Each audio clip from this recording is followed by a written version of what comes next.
శ్రీమాత్రే నమ. జయ గురు దత్తాత్రేయ నమ.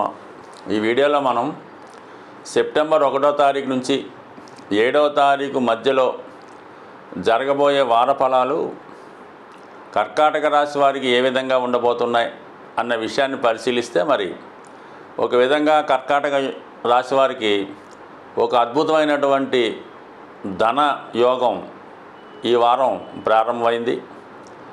మరి కుజుడు 12వ స్థానంలోకి రావడం అన్నది జాతకుడు స్థిరాస్తులపైన పెట్టుబడి పెట్టడం కానీ, దీర్ఘకాలికంగా ఉన్నటువంటి రుణాలు తీర్చే ప్రయత్నం కానీ జరిగే అవకాశం ఉంటుంది.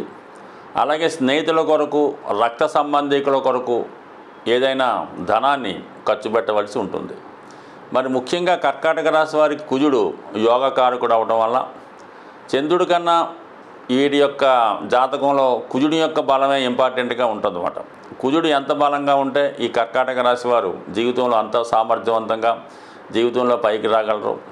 మరి ప్రస్తుతం వ్యయాధిపతిగా ఉన్నటువంటి కుజుడు వ్యయస్థానంలోకి రావడం వల్ల, అంటే దశమాధిపతి వ్యయస్థానంలోకి రావడం, సాధారణంగా జాతకుడు వృత్తిలో మార్పుకు ప్రయత్నాలు చేస్తూ ఉంటాడు.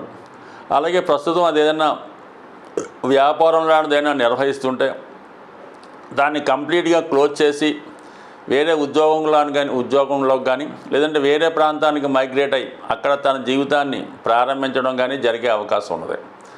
అలాగే పంచమ స్థానాధిపతిగా ఉన్నటువంటి కుజుడు వ్యయస్థానంలో ఉండడం వల్ల తను నమ్మిన వారి వల్ల కానీ, ఆర్థిక పరంగా ఏదో విషయంలో అటు వృత్తిపరంగా కానీ, వ్యాపార పరంగా కానీ, ఆర్థిక పరంగా బాగా నష్టపోవడం వల్ల తప్పనిసరి పరిస్థితుల్లో ఈ సమయంలో జాతకుడు వేరే ప్రాంతానికి మారే సూచనలు చాలా బలంగా రావడం జరిగింది.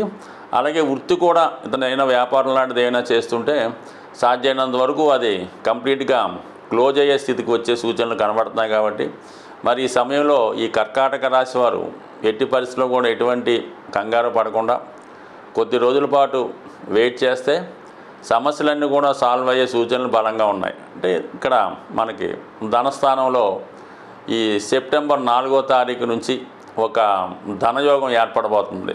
రవి బుధుడు ధనస్థానంలోకి రావడం వల్ల జాతకుడు ఏదన్నా ప్రభుత్వ రుణ ప్రయత్నం చేయడం వల్ల కానీ, ప్రభుత్వ సహకారం వల్ల కానీ, లేదంటే మీకు తండ్రి గారు సంబంధించినటువంటి విషయాల్లో మీకు కొంత సహాయపడడం కానీ, అలాగే మీరు ఏదైనా ఒక స్థిరాస్తి అమ్మడం వల్ల, దాన్ని తాకట్టు పెట్టడం వల్ల మీకు ధనం కొంతవరకు రావడం వల్ల కొన్ని సమస్యల నుంచి బయటపడే అవకాశం ఉంది. కాబట్టి కొద్దిగా ఎటువంటి తొందరపాటు పడకుండా కావలసిన వాళ్ళతో సామరస్యంగా వ్యవహరిస్తుంటూ మీ సమస్యని సాల్వ్ చేసుకుంటే ఖచ్చితంగా ఈ వారంలో చాలా వరకు మీ యొక్క ఆర్థిక పరమైన సమస్యలు ఒక కొలిక్కి వచ్చే అవకాశం ఉంది.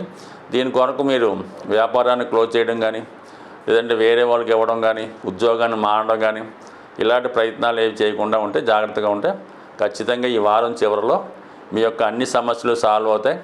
మీకు ధనం లభిస్తుంది, కుటుంబ సభ్యుల సహకారం కూడా లభిస్తూ ఉంటుంది. సో ఏదైనప్పుడు కూడా కొంత జాగ్రత్తగా వ్యవహరించండి.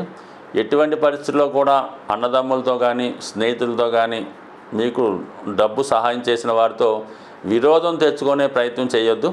దానివల్ల మీకే ఇబ్బంది కలిగే అవకాశం ఉంది. ఈ వారంలో మరి వార ప్రారంభంలోనే 1వ తారీఖున మాస శివరాత్రి రాబోతుంది. ఖచ్చితంగా ఏ రాశుల వారైనా మాస శివరాత్రి రోజు మరి శివాలయంలో అభిషేకం చేసుకోవడం వల్ల మీకు నెలంతా శివుడికి అభిషేకం చేస్తే ఎటువంటి ఫలితం వస్తుందో అటువంటి ఫలితం రావడం జరుగుతుంది. ఎవరికైనా ఐశ్వర్యం ఇవ్వాలన్నా ఖచ్చితంగా శివుడి వల్లే అవుతుంది. కాబట్టి కంపల్సరిగా ఎవరైతే జ్యోతిష శాస్త్రాన్ని నమ్ముతారో, నవగ్రహాలను నమ్ముతారో వాళ్ళు ఖచ్చితంగా శివుని యొక్క ఆరాధన, ఎస్పెషల్లీ ఇటువంటి మాస శివరాత్రి వచ్చినప్పుడు అభిషేకం చేసుకోవడం వల్ల, లేదంటే ఆరుద్ర నక్షత్రం వచ్చిన రోజు కొన్ని పర్వదినాల్లో శివుడికి అభిషేకం చేసుకోవడం వల్ల మరి అంత నవగ్రహాల వల్ల వచ్చే ఇబ్బందుల్ని కేవలం శివుని అనుగ్రహంతో తొలగించుకునే అవకాశం ఉంది. అలాగే మరి ఈ వారంలో వస్తున్నటువంటి ఇంకొక అదృష్టం ఏంటంటే, ఈ వారం చివరిలో వినాయక చవితి రాబోతుంది. ఈ వినాయక చవితి ప్రతి ఒక్కరు కూడా వాళ్ళ వ్యాపార సంస్థలో కానీ, వాళ్ళ గృహంలో కానీ వాళ్ళ స్థాయిని బట్టి మరి వినాయకుడిని ప్రతిష్ఠ చేసుకొని అది 3 రోజులు 5 రోజులు 7, 9 అలా నవరాత్రులు చేస్తూ ఉంటారు. సో ఏదో ఒక ఈ విధంగా కనీసం 3 రోజులన్నా విఘ్నేశ్వరుని మీరు మీ గృహంలో ప్రతిష్ఠించి తగు విధంగా పూజా కార్యక్రమాలు చేసుకోవడం వల్ల, వినాయకుడు ఒక రోజన్నా మీ గృహంలో ఉండడం వలన, మీ గృహంలో నిద్రించడం వలన 100% అన్ని సంకటాలు తొలగిపోయే అవకాశం ఉంది. అలాగే ముఖ్యంగా అపనిందలు, నీలాపనిందలు పోవాలంటే విఘ్నేశ్వరుని పూజించాలని చెప్తూ ఉంటారు కదా.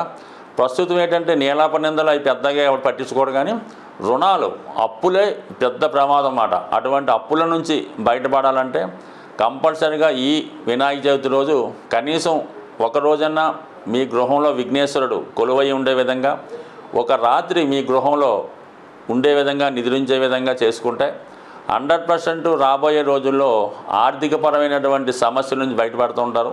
చాలామంది ఏమనుకుంటారంటే మనం బయట పందిరిలో వినాయకుడు ప్రతిష్ఠించారు, అక్కడ పూజ చేసుకుంటున్నాం కదా, ఇంట్లో అక్కర్లేదు అనుకుంటారు. కనీసం మీకు అలా కాకుండా మీరు కూడా ప్రత్యేక గృహంలో చేసుకోవాలి. మీరు గృహంలో ఉంటే గృహంలో చేసుకోవాలి. దాంతోపాటు మీ కార్యాలయం ఏదన్నా ఉంటే చిన్న చిన్న ఆఫీసో ఏదో ఉంటుంది, అక్కడ కూడా చేసుకోవాలన్నమాట. ప్రతి చోట కూడా మీకు 4 ఇళ్ళు ఉంటే 4 ఇంట్లో చేసుకోండి, 2 వ్యాపారాలు ఉంటే 2 వ్యాపార సంస్థల్లో చేసుకొని ఈ విధంగా విఘ్నేశ్వరుని మీరు నిలుపుకోవడం వల్ల అక్కడ సంవత్సరం అంతా కూడా వినాయకుడి యొక్క పాజిటివ్ ఎనర్జీ వచ్చి ముఖ్యంగా ఆర్థికపరమైన సమస్యల నుంచి బయటపడే అవకాశం ఉంది. మరి ఈ విధంగా ఏదో కారణాల వల్ల సాధ్యం కాకపోయినా కనీసం ఎవరో ఒకరితో మీ గృహంలో ఈ పూజ చేయించుకోవాలి తప్ప వినాయకుడు పూజ చేయకుండా ఆ రోజు ఆ గృహం ఉండకూడదు. మీరు తాళం వేసి ఉన్నా, ఊరు వెళ్ళిపోయినా కానీ ఖచ్చితంగా మీరు ఆ ఇంట్లో ఆ రోజు వినాయక చవితి జరగకపోతే సంవత్సరం అంతా కూడా దాని యొక్క ప్రభావాన్ని మీరు చూడడం జరుగుతుంటుంది. కాబట్టి మీరు ఎంత దూరంలో ఉన్నా ఆ వినాయక చవితి రోజు వచ్చి, లేదంటే మీ బంధువులు పంపించి మీ గృహాన్ని ఒకసారి శుభ్రం చేయించి వినాయక చవితి పూజ చేయించి మళ్ళీ మీరు మీ కార్యక్రమం చూసుకోవడానికి లాకేసుకోవచ్చు. బట్ ఏదైనా ఖచ్చితంగా మాత్రం ఈ కార్యక్రమం నిర్వహిస్తే 100% సంవత్సరం అంతా వచ్చే ఈతి బాధల నుంచి బయటపడే అవకాశం ఉంది. స్వస్తి.